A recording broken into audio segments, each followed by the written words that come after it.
Olá, meus queridos irmãos, a paz do Senhor Jesus, tudo bem com vocês? Estou aqui para mais um dia, mais uma meditação na Palavra de Deus, meus irmãos. Que o grande amor de Deus, a graça do nosso Senhor Jesus Cristo e a comunhão e as consolações do Espírito Santo esteja com cada um de vocês, meus irmãos. Hoje, pessoal, a gente vai meditar juntos aqui um pouquinho, dedicar um tempo para a palavra de Deus, que é a boca de Deus na terra, né? Muitas pessoas acreditam que Deus só fala através de profetas e profecias de pessoas, mas a mais perfeita voz de Deus, vinda direto do trono de Deus na terra, é a palavra de Deus, é a Bíblia. Por isso que a gente tem que meditar, tá sempre ali colado nas escrituras, meditando, né? E esforçando para aplicar a Bíblia na nossa vida, na nossa maneira de viver, de pensar, de falar. Amém, meus irmãos? Hoje a gente vai meditar mais um pouquinho na Bíblia de Estudo Pentecostal, de capa a capa, de Gênesis a Apocalipse. A gente vai meditar hoje um pouquinho na história de Tamar e seu irmão, irmãos de José, né? Sobre os irmãos de José do Egito, e aprender um pouquinho de Jesus também no Evangelho de Mateus, ensinamentos de Jesus para a nossa vida. Vamos fazer uma breve oração e já vamos para a meditação de hoje. Feche seus olhos e vamos orar, meus irmãos. Senhor meu Deus, meu Pai que estás no céu, Criador do céu e da terra, em nome de Jesus Cristo, Senhor, ouça a nossa oração. Estamos aqui mais uma vez, Pai, na Sua presença, cônscios da nossa pequenez. Temos a consciência que somos pequenos, falhos, pecadores. Não olhe para as nossas fraquezas, Senhor, nossos pecados. Antes, venha nos perdoar, nos purificar, Senhor. Em nome de Jesus, queremos te agradecer, Pai, por mais um dia de vida, pelo ar, pela saúde, pelo alimento, Pai. Obrigado, Senhor. Obrigado, Senhor, pela Tua palavra. Obrigado por ter enviado Jesus Cristo, o Seu Filho, aqui nessa terra, para pagar pelos nossos pecados, Pai, e nos ensinar a Tua vontade, a Tua palavra, Pai. Obrigado. Meu Deus, quero te agradecer pela palavra de ontem que o Senhor trouxe na igreja, na casa de Deus, a respeito da tentação, quando Satanás tentou o Filho de Deus, falando para ele se lançar de um alto penhasco, que os anjos o pegariam, e o Jesus combateu essa voz do diabo, aleluia, com a palavra de Deus, com a Bíblia, dizendo que também está escrito: não tentará o Senhor teu Deus. E nós entendemos, Senhor, por essa palavra,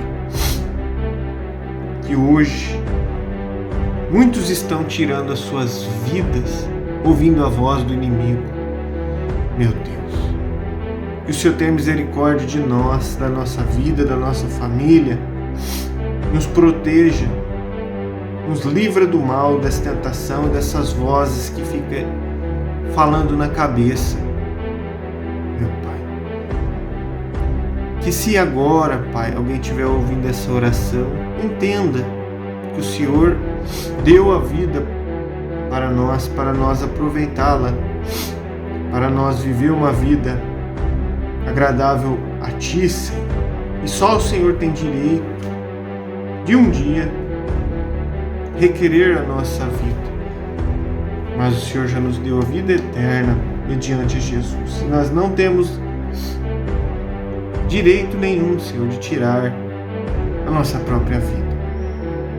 Em nome de Jesus, Senhor, abençoa a minha família, para que esse mal não ocorra na minha família. família, na família dos meus amigos, na família dos irmãos da igreja.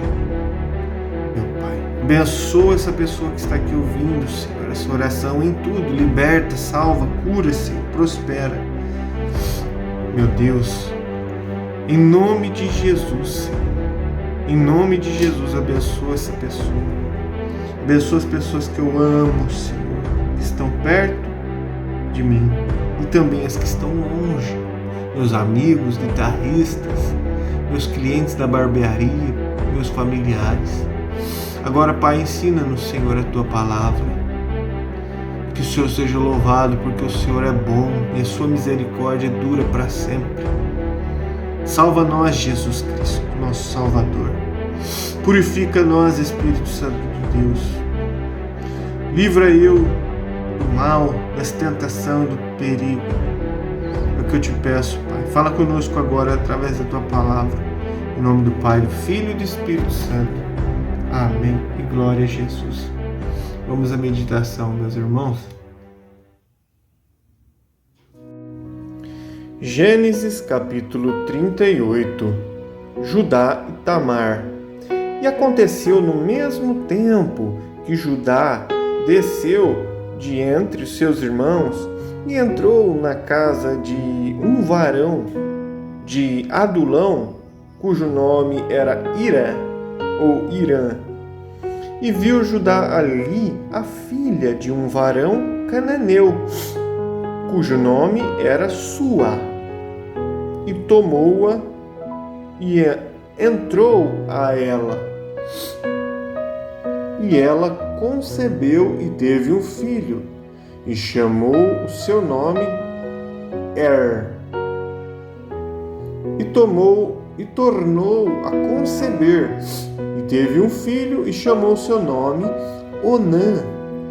E continuou ainda, e teve um filho, e chamou o seu nome Selá. E ele estava em Quezibe, quando ela o teve. Judá, pois, tomou uma mulher para o seu primogênito, e o seu nome era Tamar.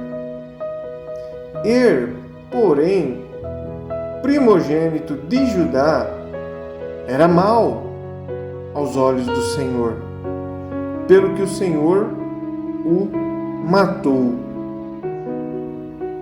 Então disse Judá a Onã: entra a mulher do teu irmão e casa-te com ela, e suscita semente a teu irmão. Onã, porém, soube que essa semente não havia de ser para ele. E aconteceu que, quando entrava a mulher de seu irmão, derramava-o na terra, para não dar semente ao seu irmão. E o que fazia era mal aos olhos do Senhor, pelo que também o matou. Então disse Judá a Tamar, sua nora: fica-te viúva na casa do teu pai, até que Selá, meu filho, seja grande, porquanto disse: para que porventura não morra também este como seus irmãos. Assim foi-se Tamar e ficou-se na casa do seu pai. Passando-se, pois, muitos dias, morreu a filha de Sua, mulher de Judá. E depois se consolou Judá e subiu aos tosqueadores das suas ovelhas em Tímina, ele e Ira, seu amigo, o Adulamita. E deram aviso a Tamar, dizendo: eis que o teu sogro sobe a Tímina, a tosquear as suas ovelhas. Então ela tirou de sobre si as vestes da sua viuvez e cobriu-se com o véu, e disfarçou-se e assentou-se à entrada das duas fontes que estão no caminho de Tímina, porque via que Selá já era grande, e ela lhe não fora dada por mulher. E vendo-a Judá, teve-a por uma prostituta, porque ela havia coberto o seu rosto. E dirigiu-se para ela no caminho e disse: Vem, peço-te, deixa-me entrar a ti. Porquanto não sabia que era sua nora. E ela disse: Que darás para que entres a mim? E ele disse: Eu te enviarei um cabrito do rebanho. E ela disse: Dás-me penhor, até que o envias. Então ele disse: Que penhor é que te darei? E ela disse: O teu selo e o teu lenço, e o cajado que está em tua mão. O que ele lhe deu, e entrou a ela, e ela concebeu dele. E ela levantou-se e foi-se, e tirou de sobre si o seu véu, e vestiu as vestes da sua viuvez. E Judá enviou o cabrito por mão do seu amigo o Adulamita, para tomar o penhor da mão da mulher, porém não a achou. E perguntou aos homens daquele lugar, dizendo: Onde está a prostituta que estava no caminho, junto às duas fontes? E disseram: Aqui não esteve prostituta alguma. E voltou a Judá e disse: Não a achei. E também disseram os homens daquele lugar: Aqui não esteve prostituta. Então disse Judá: Tome-o ela, para que porventura não venhamos a cair em desprezo. Eis que tenho enviado este cabrito, mas tu não a achaste. E aconteceu que quase 3 meses depois deram aviso a Judá, dizendo: Tamar, tua nora, adulterou, e eis que está pejada do adultério. Então disse Judá: Tirai-a fora para que seja queimada. E tirando-a fora, ele mandou dizer ao seu sogro: Do varão de quem são estas coisas que eu concebi? E ela disse mais: Conhece, peço-te, de quem é este selo, e estes lenços, e este cajado? E conheceu-os Judá, e disse: Mais justa é ela do que eu, porquanto não a tenho dado a selar meu filho, e nunca mais a conheceu. E aconteceu, ao tempo de dar à luz, que havia gêmeos em seu ventre.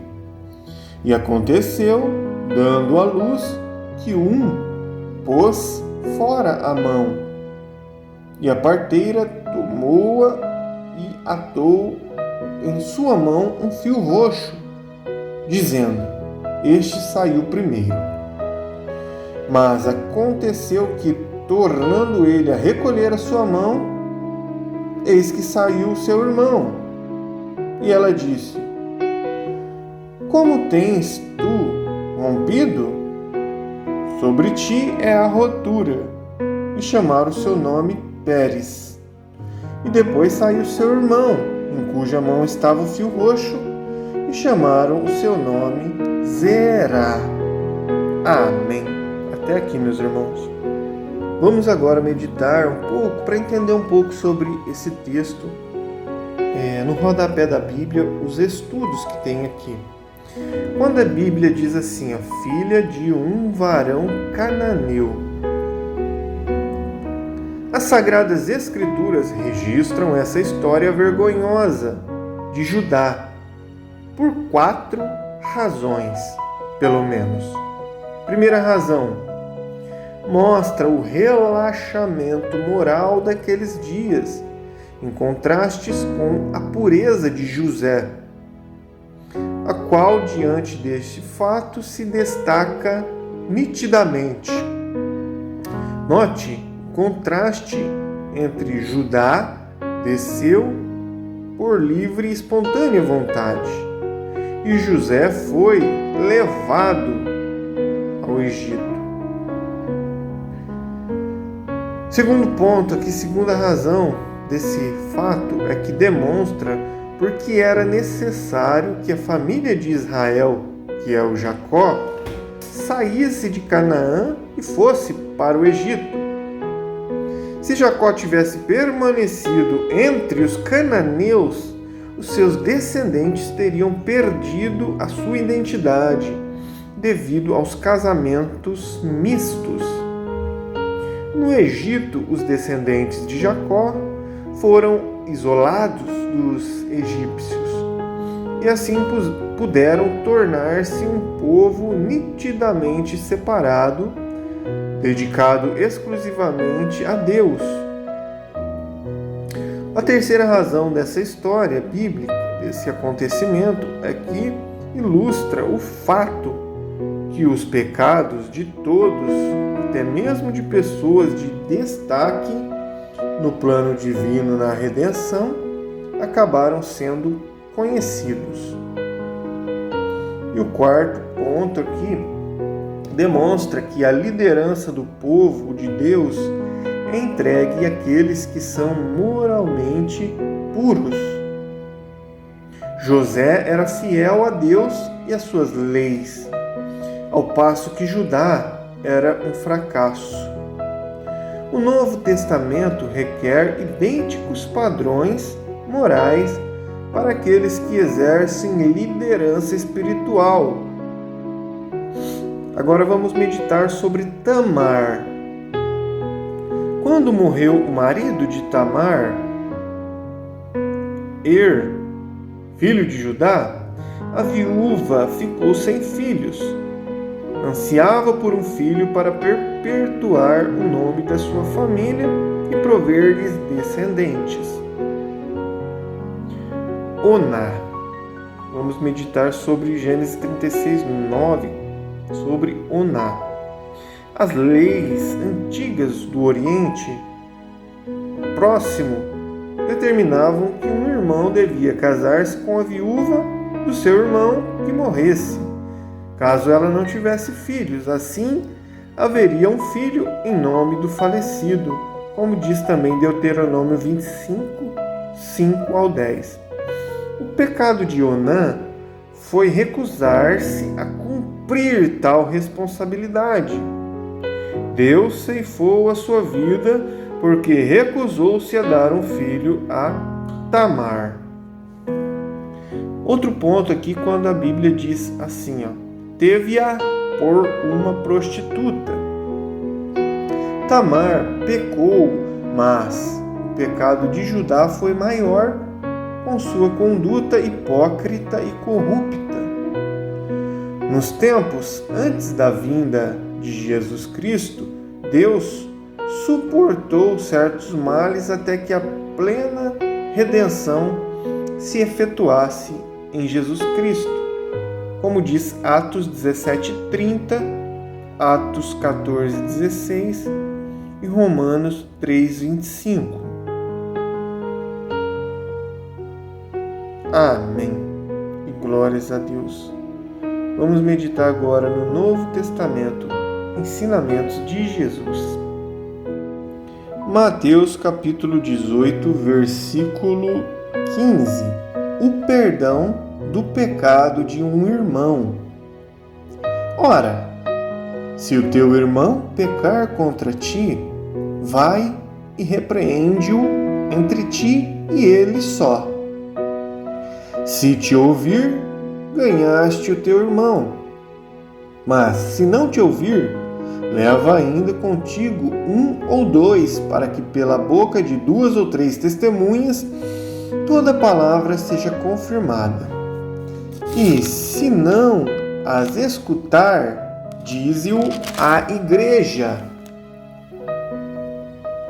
E se também não escutar a igreja, considera-o como um gentil e publicano.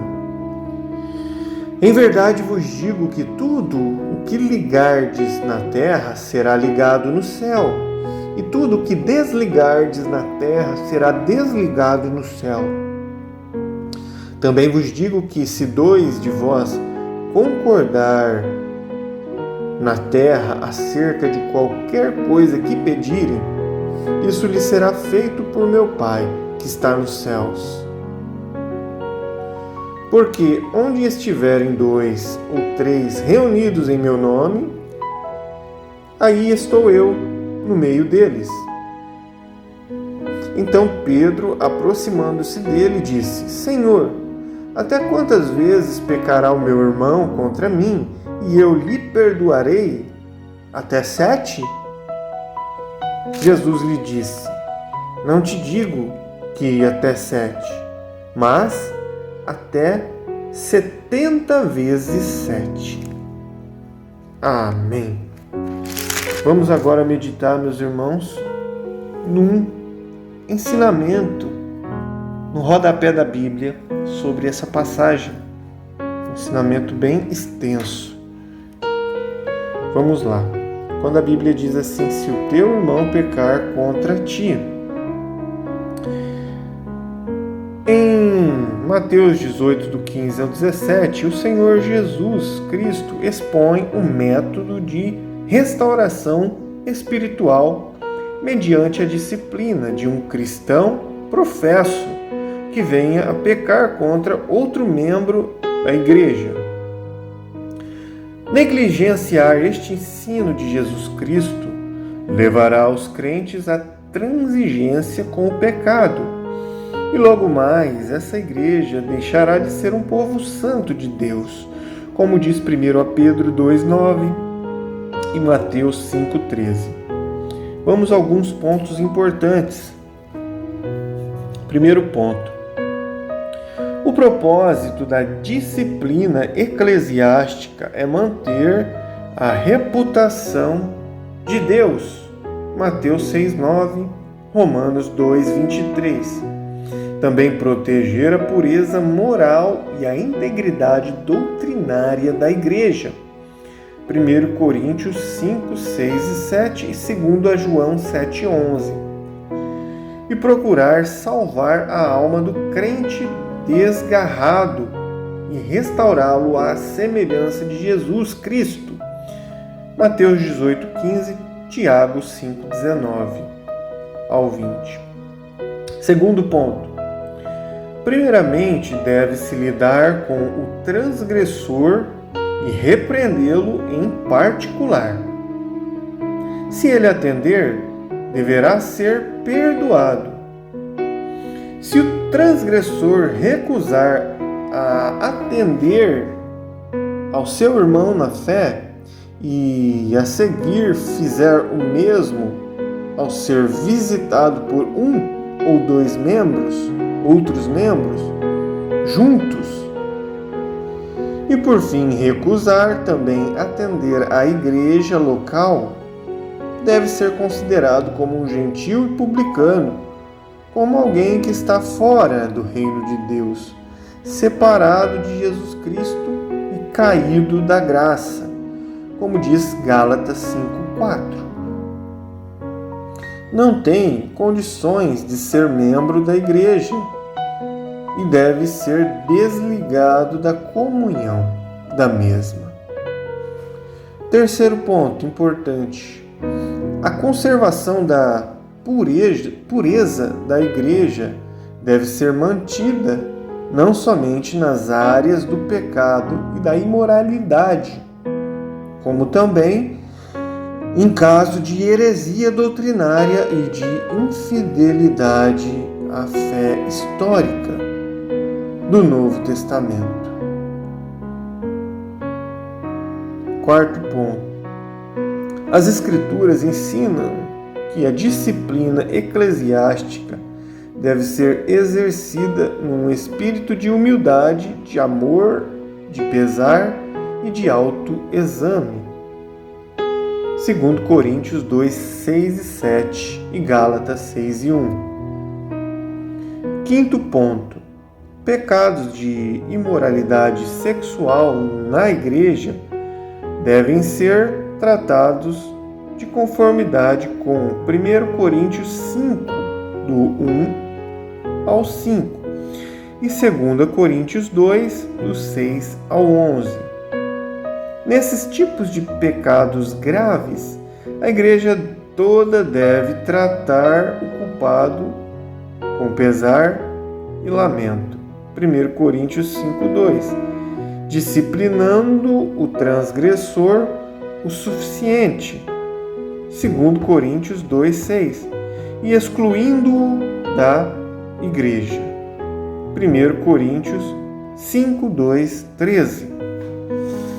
Posteriormente, após um período de evidente arrependimento, o disciplinado poderá ser perdoado, receber outra vez o amor dos irmãos e ser restaurado à comunhão da igreja. 2 Coríntios 2, 6 a 8. Sexto ponto: os pecados de um obreiro devem ser primeiro tratados em particular e a seguir comunicados à igreja, pois está escrito em 1 Timóteo 5, 19 e 20: repreende-o na presença de todos, para que também os outros tenham temor. Também Gálatas 2, do 11 ao 18. Sétimo ponto: os dirigentes de igrejas locais devem sempre lembrar-se da responsabilidade de apacentar a igreja. O Senhor requererá deles uma prestação de contas do sangue de todos. Atos 20, 26. De todos que se perderem, porque os ditos líderes não cuidaram de sua restauração, disciplina ou exclusão, segundo a vontade e o propósito de Deus. Ezequiel 3, 20 e 21, Atos 20, 26 e 27 e Ezequiel 3, 18. Vamos agora a um outro ponto, quando a Bíblia disse assim, se dois concordarem. A grande autoridade na oração coletiva e unida. A razão disto é que onde 2 ou 3 estão reunidos com fé e dedicação a Jesus Cristo, Ele está no meio deles. A sua presença outorgará fé, outorgará força, direção, graça e consolo, como diz Salmo 46, 5 e Isaías 12, 6. Vamos agora a um outro ponto, quando a Bíblia falou assim, se não perdoardes. Jesus, nesta parábola, ensina que o perdão divino, embora seja concedido graciosamente ao pecador arrependido, é também, ao mesmo tempo, condicional, de conformidade com a disposição do indivíduo de perdoar o seu próximo. Por isso, uma pessoa pode ficar sem perdão divino por ter um coração cheio de amargura, que não perdoa ao próximo. Mateus 6,14, Hebreus 12,15, Tiago 3,14, Efésios 4, 31 e 32. Estes textos mostram que amargura, ressentimento e animosidade contra o próximo são totalmente incompatíveis com a verdadeira vida cristã e que devem ser banidos da vida do crente. Amém. Muito bem, meus irmãos, finalizamos aqui mais uma meditação, agradecidos a Deus pela oportunidade. Deus abençoe você, sua família e até o próximo vídeo. Fique com Deus.